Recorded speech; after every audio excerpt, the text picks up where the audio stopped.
So the other day, I got a comment saying you've gone from questioning his story to loving it off. I found it amusing, but then I thought I'd ask myself the question: what does the Tartaria, impossible structures narrative have in common with the mainstream, controlled op, such as the History Channel? Well, what I found is quite revealing. I'd like to show you a couple of clips. Bear in mind, by the way, that the History Channel is actually owned by the Walt Disney Company. All these clips are from their series, Ancient Aliens. Hampi, India. Here lie the ancient ruins of Vijayanagara, believed to have been constructed between the 14th and 16th centuries AD. At its center stands the Vitala Temple Complex, a masterpiece of Indian architecture and the largest and most revered temple in the city. Vitala Temple was built with the mind of creating a celestial palace here on earth. With that in mind, the king assembled the architects and great engineers and then great craftsmen to create this wonderful building that can also have a wonderful sound that will please God. Attached directly to the temple is what is called the Ranga Mandapa, or the stage pavilion. Here there are many pillars, some reaching to a height of nearly 12 feet. There's a series of what are called compound pillars, where you have a central pillar surrounded on all sides with smaller colonnettes. These colonnettes are famous because when they're struck, they emit beautiful and haunting sounds. According to the local guides at the temple, the 56 pillars are individually tuned to one of the 7 notes of the Sarigama, an ancient Sanskrit musical scale dating back thousands of years that is still predominant in Hindi music today. Certain groups of these pillars have been crafted to represent the tonal vibrations of the scale for different instruments. Some being crafted to represent woodwinds, some being crafted to represent percussion instruments, etc. So from the off, we see that both Ancient Aliens and Tartaria are heavily invested in focusing on the mysterious musical elements of old architecture. Get this though, keep listening. The British, when they were in charge of India, were mystified by this amazing quality and actually cut one of the pillars to see how it was done. But it was just granite, and it was just very careful workmanship. While the stone pillars themselves seem like simple technology, recent analyses have revealed they may be comprised of an advanced geopolymer blend of granite with silicate particles and metallic alloys. But what continues to puzzle scientists is that the first basic geopolymers were invented in the Soviet Union during the 1950s, hundreds of years after these pillars were crafted. So just like Great Pyramid K 2019, the History Channel is okay with exposing the fact that many old structures were actually poured, molded and set with geopolymer and concrete. As a geologist, and how this was done is really baffling and amazing. I've heard reports of people trying to mimic it in modern times, to try to just do a little section of it, even one pillar.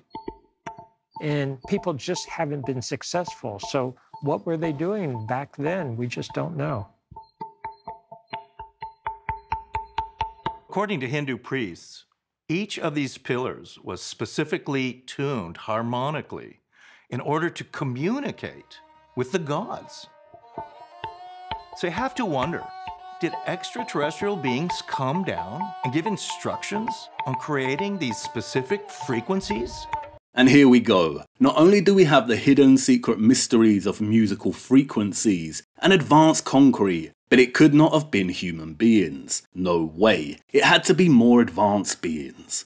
The History Channel says extraterrestrial aliens. We say Tartarians, or those from hidden lands. Let's keep watching. There has been extensive research done on pyramids throughout the world in terms of their structure and what it is that they really are. And one of the theories is that pyramids are power generators. And so if you have these pyramids strategically placed around the world generating this charge, it's possible to create a general standing wave around the world that is basically a wireless transmission of energy. Uh-oh. It isn't just frequency and vibration anymore. The pyramids are power generators. Wireless transmission of free energy redirected across the world. Sound familiar? It's been theorized that ancient ships, extraterrestrials, Tartarians, and those with high technology could use this interconnected wireless energy system to navigate around the planet. And it makes sense that if there was some kind of worldwide pyramid power grid like this, power grid across the world. And they too are obsessed with Antarctica. that Antarctica would have pyramids as well. And if they are actually man-made structures, how is such a thing even possible in a place that has been buried beneath the ice for over 12 million years? According to ancient astronaut theorists, Or Tartaria advocates, Antarctica may not have been a frozen continent for as long as mainstream scientists suggest. And they say proof can be found by examining a 500-year-old map depicting the continent without any ice. Huh, so they also use the same methodology of looking at those old Renaissance maps created by the likes of Mercator and Co. to develop their hypothesis.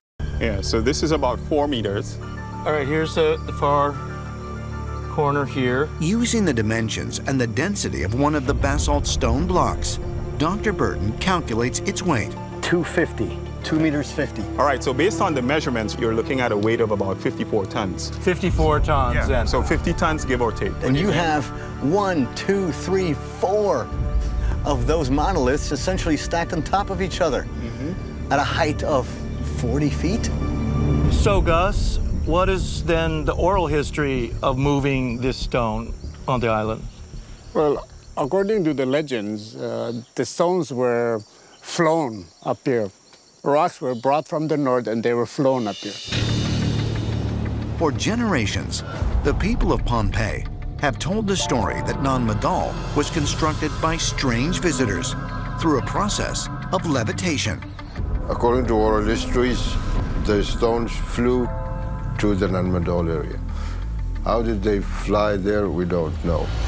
The two brothers who started Nan Madol, according to Pohnpei legend, were foreigners. They were not from here, so we don't know where they were from.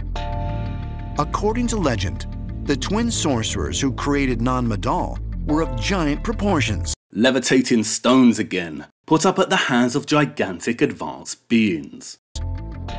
Much like the legends of Easter Island, where it is said that giants magically floated the stone Moai statues into place. Guys, Tartaria, or the impossible structures hypothesis, is literally ancient aliens in a new coat of paint.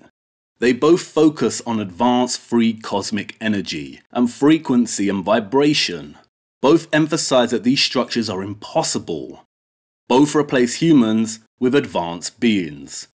All we've done is trade their silly globe with a flat plane, replace the word alien with Tartarian, and inserted a reset hypothesis to make it more relatable, which, by the way, is not correct. As I have come to learn, these cities are not empty. The reason we see no people in a handful of photographs and whitewashed skies is due to the long exposure times. And you can see that here. Look, ghostly people not caught on camera properly because of long exposure.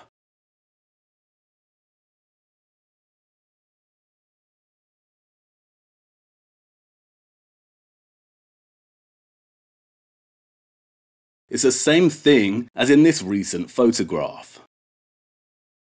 I recommend checking out Static in the Attic or Wooden Nickels videos on this in the links in the description below. This doesn't mean that resets are not real. They are. But I cannot find evidence of one occurring in the 19th century on a grand scale. The last grand reset that I can find was at the end of the Middle Ages, and it has direct parallels with what's happening today. Oh, and we also added a mud flood. But the thing is, the vast amount of ancient tunnel networks all across the world debunks the mud flood theory. What was there before the mud flood? Complex tunnel systems above the ground, running all over the surface of the ground or through the air. It doesn't sound very glorious to me. So what's the deal? Is there a tiny chance, just perhaps, that we have been serving a psyop all along? Ancient aliens through the back door, and been duped into approaching history this way to keep us going in circles and not getting closer to the real lies. And this is not an instance of the History Channel telling us and giving us partial truths. They are not hiding anything in plain sight here. They want us to think like this. Why? Because it 1. Keeps us going around in circles, distracted from getting to the bottom of things. 2. It severs humanity from its real history and replaces them with advanced transhuman beings. 3. Gets us all worshipping some kind of cosmic energy and helps groom people to perhaps accept not so innocent technology in the future. And 4. Serves as a complete bum steer in terms of these ancient structures being legitimate. Geopolymer here in their world means that those of the past were advanced. But it could also mean that a big chunk of our history was fabricated around 500 years ago using pseudo-stonemasonry architecture. That architecture is actually one of the weapons they've used to fabricate history. For me, this approach is not the one, guys, and this adds to the reasons why my thesis has changed. I want to look beyond this to see what they could be covering up. It's also another massive reason to not blend Flat Earth and this ancient aliens Tartarian approach together, because this makes it really easy to discredit this. I know I'll continue to get backlash on this, but maintaining strong opinions when there is weak evidence to support them, or when new counter-evidence is discovered, means you are not exercising critical thinking. I'm going with critical thinking over this one. Anyway, the next chapter of my series is a multi-part one, and it's on the heavier, more complex side of things, so I aim to release more little videos like this in the meantime to mix things up for myself and cover a broader range of topics. Have a good day.